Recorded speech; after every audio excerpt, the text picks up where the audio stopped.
Hello guys, कैसे हैं आप लोग। पाइथन जहां हमें और बहुत सी पावरफुल चीज़ें देती है, वहाँ इसकी बहुत ही खूबसूरत चीज़ ये है कि हम जो भी कोड कर रहे होते हैं, अगर हम चाहें तो उसके साथ साथ नोट्स भी तैयार हो सकते हैं। और हमारा जो कोड का फॉर्मेट होता है वो इस तरीके से बना हुआ होता है कि हम नोटबुक के अंदर डायरेक्टली कोड जब भी चाहें चला सकते हैं। यानी हमारे नोट्स और हमारा कोड दोनों सेफ होते हैं और जिस फॉर्मेट में उनको होना चाहिए बिल्कुल उसी फॉर्मेट में होते हैं। आप उनको कहीं पर भी यूज़ कर सकते हैं, कहीं किसी के साथ शेयर कर सकते हैं, कहीं भी इनको पेस्ट कर सकते हैं, उनके साथ जो मर्जी चाहें कर सकते हैं। तो आप अगर देखें तो आपको हमेशा जो है मार्कडाउन और कोड, ये दो चीज़ें नज़र आती हैं। एक के ऊपर कोड लिखा हुआ होता है और एक के ऊपर मार्कडाउन लिखा होता है। आप चाहें तो इनमें से जो भी चीज़ चाहें सेलेक्ट कर सकते हैं। मार्कडाउन में हम मोस्टली क्या करते हैं, पाइथन हमें ये फैसिलिटी देता है कि हम अपने कोड जो है कोई हेडिंग डालना चाहें हेडिंग डाल सकते हैं, कि पैराग्राफ फॉर्मेट में कुछ अपने कोड के बारे में लिखना चाहें वो कर सकते हैं। अगर कोई ऑर्डर अनऑर्डर्ड लिस्ट बनाना चाहते हैं जनाब वो कर सकते हैं। आप कोई लाइन क्रिएट करना चाहते हैं वो कर सकते हैं, चाहे आप उसको बॉर्डर पे टॉप पे जहाँ पे भी जाएं आपको एक लाइन क्रिएट कर देगा। और इसके अलावा आप जी जनाब टेबल भी बना सकते हैं, जिस फॉर्मेट में भी चाहें आप, जितने भी जो है उसके अंदर रोज़ कॉलम जो कुछ ऐड करना चाहें बहुत ही खूबसूरत से टेबल भी आप बना सकते हैं। तो आइए देखते हैं कि मार्कडाउन हमें क्या कुछ प्रोवाइड कर रहा है। तो इसके लिए हमने मार्कडाउन के में लिखना होगा। हम अब कोड वाले में नहीं लिखेंगे बल्कि मार्कडाउन को सिलेक्ट करेंगे और यहाँ पे लिखेंगे। अब जैसे आप जानना चाह रहे हैं कि जी हेडिंग मैं किस तरह से डालूँ, कि जो मैं अपने कोड के बारे में कुछ लिखना चाह रहा हूँ, मैं उसकी कुछ हेडिंग डालना चाह रहा हूँ, तो उसके लिए एक आप हैश लगाएंगे और उसके बाद जो है कुछ भी जो लिखेंगे वो आपको हेडिंग की फॉर्मेट में होगा। अगर आप सिंगल हैश लगाएंगे तो आपके पास जो है हेडिंग का साइज़ जो होगा, जैसे हमारा HTML में होता है ना, हेडिंग 1 से लेके 6 तक होती है, तो अगर आप सिंगल हैश लगाएंगे तो हेडिंग 1 आएगी। अगर 2 हैश लगाएंगे हेडिंग 2 और अप टू 6 इस तरह से हेडिंग हमारे पास आ सकती है। अब ये सिंगल लगाया है तो हमारे पास एक बड़ी साइज़ की हेडिंग आ गई, जहाँ पे हेडिंग में अब जो कुछ भी आपने लिखा होगा आपके पास हेडिंग की फॉर्मेट में आ जाएगा। आप अगर चाहते हैं कि जनाब अपने कोड के बारे में कुछ मेंशन करना चाह रहे हैं लेकिन चाह रहे हैं कि जी वो सिंपल एक पैराग्राफ की फॉर्म में आए, तो आपने वहाँ पे क्या करना है कि सिंपली जो है उसको जो भी टेक्स्ट लिखना चाह रहे हैं वो लिख देंगे और वो आपको पैराग्राफ की फॉर्म में नज़र आएगा, आई एम पैरा। और आप इसको रन करें। अब जी आई एम पैरा जो आपको प्रिंट होकर आ रहा है किस तरह से नज़र आ रहा है, बिल्कुल सिंपल एक पैराग्राफ की फॉर्म में नज़र आएगा। अगर आप अपने जो है कोड के बीच में कहीं पे लाइन ब्रेक्स करना चाह रहे हैं, कुछ इस तरह का काम करना चाह रहे हैं, तो कॉन्ग्रेचुलेशन जनाब, आपको पाइथन ये फैसिलिटी भी दे रहे हैं कि आप लाइन ब्रेक्स भी डाल सकते हैं। उसका तरीका क्या होता है, आप ऐसा करें कि 4 स्पेसेस डाल दीजिए या एक टैब डाल दें, ठीक है, ये डाल दीजिए और फिर उसके बाद जो है लाइन ब्रेक आप कर सकते हैं, ठीक है। आप यहाँ पे पहले लाइन पे कुछ लिख लेते हैं, लाइन 1, और उसके बाद ऐसे करते हैं एक टैब प्रेस करते हैं और उसके बाद लाइन 2 कर लेते हैं और जनाब इसको रन कीजिए तो ये आपके पास आ गया। आप देख लें कि लाइन 2 हमें नॉर्मली क्या होता है, कोई एस्केप सीक्वेंस या लाइन ब्रेक के लिए कुछ देना पड़ता है, लेकिन अगर आप इस तरह से 4 स्पेसेस डालेंगे तो क्या होगा कि आप अगली लाइन पे जब जाएंगे तो वो जैसे ही आप एंटर प्रेस करेंगे वो अगली लाइन पे कोड चला जाएगा। अगर आपको इस बात की समझ नहीं आई तो मैं दोबारा इसको रिपीट कर रही हूँ। किस तरह से होगा कि नॉर्मली आप लाइन में लिखे वो ना साइड बाय साइड आपके पास कोड लिखा हुआ नजर आता है, लेकिन अगर आपने कुछ भी लिखा है उसके बाद आप चाहते हैं अगला अब मैं जो कुछ भी मेंशन करूँ वो नेक्स्ट लाइन पे चला जाए, तो वहाँ आपने एक टैब प्रेस कर देना या फिर 4 स्पेसेस डाल देने, तो ऑटोमेटिकली आपका वो जो कुछ भी लिखा होगा नेक्स्ट लाइन पे चला जाएगा। ये बहुत अच्छी फैसिलिटी है, वरना इसके लिए हमें बहुत कुछ करना पड़ता था, ये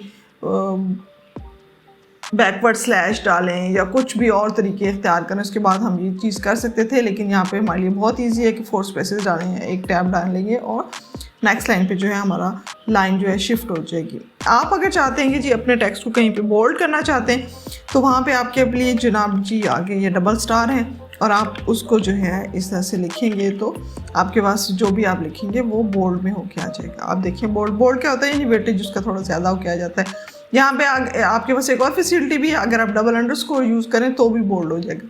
जैसे यहाँ डबल स्टार यूज़ किया ना, तो अगर आप डबल अंडरस्कोर यूज़ करें स्टार्टिंग में भी और एंड पे भी दोनों तरह से, तो वो आपका बोल्ड होके आ जाएगा। आपके पास ऑप्शन है जो मर्जी यूज़ करें। अगर आप इटैलिक फॉर्मेट में करना चाह रहे हैं तो वहाँ पे क्या होगा कि आप डबल की बजाय अगर सिंगल स्टैरिक यूज़ करेंगे तो वो आपके पास इटैलिक में आ जाएगा। इटैलिक में क्या होता है, वो जो ओब्लिक्स हमारे पास आ रहा होता है लिखा हुआ, तो आप अगर सिंगल यूज़ करके देखें तो वो आपके पास उस तरह से आ जाएगा। यानी अगर आप इटैलिक चाह रहे हैं तो आप ये काम कर लें। इसमें भी आपके पास दोनों चीज़ें मौजूद हैं, यानी आप सिंगल स्टार यूज़ कर लें या फिर आप ये आप देखिए थोड़ा सा ओब्लिक नज़र आ रहा है आपको, तो ये इटैलिक फॉर्मेट जो में हो गया। और सिंगल जो है अंडरस्कोर भी यूज़ कर सकते हैं। ब्लॉक कोट आप यूज में अगर चाह रहे हैं तो ब्लॉक कोट में, ब्लॉक कोट किस तरह से होता है, जैसे आपके पास ये block quote for single line लिखा हुआ नज़र आ रहा है ना, तो कोड ब्लॉक कोट में जैसे आप इटैलिक को देखें उससे पहले आपको ये लाइन नज़र आ रही है ब्लू कलर की, ठीक है, और इसके पीछे हेडिंग नहीं कोई नज़र आ रही, तो वो बैकग्राउंड में कुछ थोड़ा सा शेड भी दे देता है, तो उस चीज़ को हम कहते हैं कि ये ब्लॉक कोट में है। अगर आप चाहें सिंगल लाइन पे या मल्टीपल लाइन, दोनों तरीक़ों से ब्लॉक कोट को क्रिएट कर सकते हैं। उसके लिए करना क्या होगा, बहुत सिंपल सा काम है, कोई बहुत रॉकेट साइंस नहीं है। आपने क्या करना है कि ग्रेटर देन का एक जो है लगाना है, और उसके बाद आप जो कुछ भी मेंशन करेंगे वो आपको ब्लॉक कोट के अंदर नज़र आ जाएगा, ठीक है।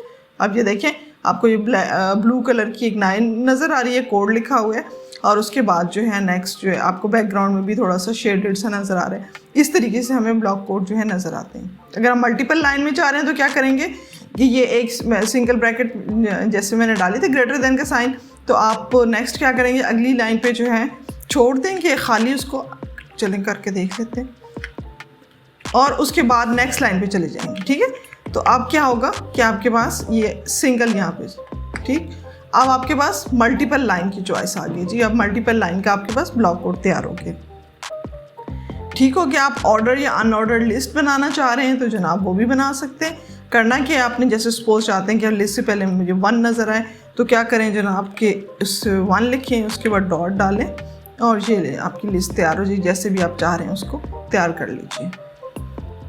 अगर कुछ और डालना चाह रहे हैं वो डाल के और डॉट डाल देंगे तो उस तरीके से हो जाएगा।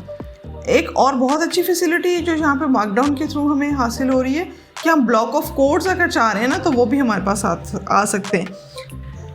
ब्लॉक ऑफ कोड्स के लिए हमें क्या करना होगा, हमें 4 स्पेसेस डालनी होंगी या एक टैब डालना होगा, और उसके बाद जो है हम लिखेंगे, सपोज HTML आप लिखना चाह रहे हैं, कोई भी CSS का कोई कोड डालना चाह रहे हैं, तो 4 स्पेसेस डालें, उसके बाद लिखें, तो आपके पास जो है वो ब्लॉक ऑफ कोड तैयार हो जाएगा। इसके अलावा एक और फैसिलिटी आपके पास हॉरिजॉन्टल रूल्स की है, वो भी आपके पास फैसिलिटी है कि आप हॉरिजॉन्टल रूल बनाना चाहें तो वो किस तरह से होगा। उसके लिए भी आप 2 तरीके अख्तियार कर सकते हैं, या ऐसा करें कि ट्रिपल स्टार्स डाल दीजिए, और या फिर ऐसा करें कि ये आपके पास देखिए एक लाइन क्रिएट होगी है, या आप इस तरह से भी कर सकते हैं कि जो है 3 डैशेस डाल दीजिए, 1 2 3, ठीक है, और उसके बाद आप इसको रन करेंगे तो क्या होगा, हमारे पास हॉरिजॉन्टल रूल आ गया, ठीक है। आपके सामने ये लाइन बनी हुई नज़र आ रही है, यानी हॉरिजॉन्टल रूल सम टाइम हम चाह रहे होते हैं ना कि हम अपने डिवाइड करना चाह रहे हैं डिफरेंट उसमें, कि ये चीज़ है, उसके बाद कुछ पता चले कि नहीं नेक्स्ट कोई और चीज़ स्टार्ट हो रही है, तो हम बीच में चाह रहे हैं कि रीडर थोड़ा सा देख ले कि हाँ जिसके बाद कुछ और स्टार्ट हो गया, तो हम लाइन देना चाह रहे होते हैं। तो उसके लिए बहुत आसान सा तरीका यही है कि ट्रिपल कोड डाल दें, ट्रिपल स्टार डाल दें, और उसके बाद जो है चला लें, तो आपके पास वो लाइन बन के आ जाएगी। या फिर क्या करें कि डैशेस 3 डाल दें, तो उसको चला के देखें तो आपके पास बन के आ जाएगी। और जनाब बहुत अच्छी बात, मार्कडाउन में हम बहुत अच्छे से टेबल भी क्रिएट कर सकते हैं। जैसे अब यहाँ पे एक ID, नेम और कोर्स, यानी ये 3 चीज़ें हम क्या करेंगे, हमारे टेबल की हेडिंग्स होंगी, और नीचे जनाब हमने एंट्री की ID में 1, नेम के अंदर सारा डाला है, और AI डाला है कोर्स में।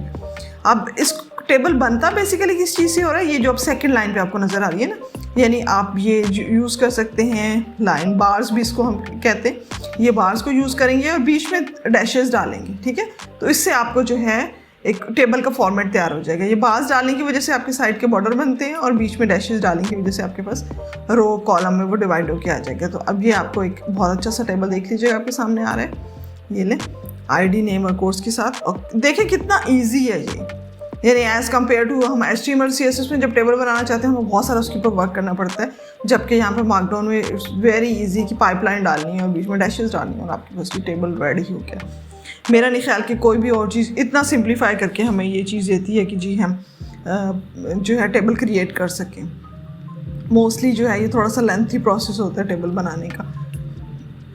अगर आप चाहते हैं कि आप अपने कोड को किसी स्पेसिफिक लैंग्वेज में चाह रहे हैं, जैसे जेसन के फॉर्मेट में नज़र आए, जावास्क्रिप्ट के फॉर्मेट में नज़र आए, या पाइथन में नज़र आए, तो उसका लिए भी बहुत आसान सा तरीका यहाँ पे मार्कडाउन हमें दे रहे हैं। ये बैक टिक होते हैं, बैक टिक होते हैं टैब के ऊपर जो है ना आपके पास जो है वो टिल्डा वाला जो साइन के नीचे बैक टिक की आ रही होती है, ये उसको आप प्रेस करेंगे, और उसके बाद क्या करेंगे जनाब, उसके बाद आपने जो है उस लैंग्वेज का नाम मेंशन कर देना है जिस लैंग्वेज में आप चाह रहे हैं। 3 आपने बैक टिक डाले, और उसके बाद सपोज हम पाइथन में जो है चाह रहे हैं कि हमारा कोड जो है पाइथन के फॉर्मेट में नज़र आए तो हमने जनाब लिख दिया था पाइथन, और उसके बाद आप जो कुछ भी कोड लिखेंगे वो आप ऑटोमेटिकली डिस्प्ले होगा। तो इस तरह से नज़र आएगा जो कलर्स और जिस तरह की चीज़ें जो पाइथन जिस फॉर्मेट में यूज़ करता है नॉर्मली, वही सारी चीज़ें आपको यहाँ पे ऑटोमेटिकली हासिल हो जाएंगी जनाब। तो आप एंड पे क्या करेंगे कि उन बैक टिक्स को क्लोज कर देंगे 3, ठीक है। अब इसके बाद रन करके देखिए, ये प्रिंट हेलो आपके पास जो है प्रिंट होके आ गया। थिंक सो कि बेसिक चीज़ें सारी कवर होगी। इसके अलावा अगर आप चाहते हैं कि कोई और भी आपके माइंड में है कि ये इस चीज़ को मैं कैसा कर सकता हूँ, तो आप कमेंट बॉक्स में प्लीज़ मेंशन करें, हम ज़रूर उसके ऊपर बात करेंगे। और ये जो आपको ये जो हेडिंग्स नज़र आ रही हैं, how to use markdown in Python in notebook, और ये मार्कडाउन में नहीं लिखी हुई है, यहाँ पे HTML और CSS यूज़ की हुई है। आपके लिए बहुत अच्छी खबर है कि हम यहीं पे अपने नोट्स बनाते हुए अगर चाहें तो चीज़ों को एनिमेट करना चाह रहे हैं, हाईलाइट करना चाह रहे हैं, बीच में इमेजेस देना चाह रहे हैं, कुछ भी करना चाह रहे हैं, तो यहाँ पे हम HTML, CSS और जावास्क्रिप्ट, जी हाँ जावास्क्रिप्ट भी हम यहाँ पे यूज़ कर सकते हैं चीज़ों को एनिमेट करने के लिए, मतलब टच पे उसके अंदर इफेक्ट्स लाने के लिए, कुछ भी करने के लिए। अगर आप उसमें इंटरेस्टेड हैं कमेंट बॉक्स में मेंशन कीजिए, हम उसकी पूरी डिटेल में वीडियो बना देंगे। और ट्रस्ट मी, हम हमारे इस पूरी चीज़ को बहुत अच्छे से कंप्लीट करेगा, यानी आपको बहुत अच्छी सी हेडिंग्स भी नज़र आएंगी, मतलब वो जो है नोट्स भी तैयार हो जाएंगे, कोड जो है रनिंग फॉर्मेट में। सबसे अच्छी चीज़ ये होती है ना, हमें वरना कॉपी पेस्ट करके कहीं एडिटर पे लेके जाते हैं फिर वहाँ पे चलाते हैं। यहाँ पे तो जी सब कुछ रेडी है, नोट्स भी तैयार हो गए, कोड जो है रनिंग फॉर्म में आप उसी पे चला सकते हैं, और HTML जावास्क्रिप्ट CSS की ब्यूटी भी आपके नोट्स में जो है वो भी आ जाएगी। और अगर इसको कुछ किसी तरीके से जावास्क्रिप्ट के थ्रू कुछ भी आप उसके ऊपर फंक्शनैलिटी डालना चाह रहे हैं, कुछ भी करना चाह रहे हैं, कुछ एनिमेट करना चाह रहे हैं, तो वो भी सब कर लेंगे। पाइथन हमारे लिए बहुत सारी फैसिलिटीज़ लेके आती है। हम कोशिश करेंगे कि अपनी प्लेलिस्ट में हैं 1 बाय 1 करके उनकी पावर्स को आपके सामने लाते रहें। तो आपको ये सीरीज़ कैसी लग रही है प्लीज़ कमेंट बॉक्स में मेंशन कीजिए, और अगर किसी और टॉपिक के ऊपर आप चाह रहे हैं कुछ जाना, वो भी ज़रूर मेंशन कीजिए। ओके देन बाय, अल्लाह हाफिज़।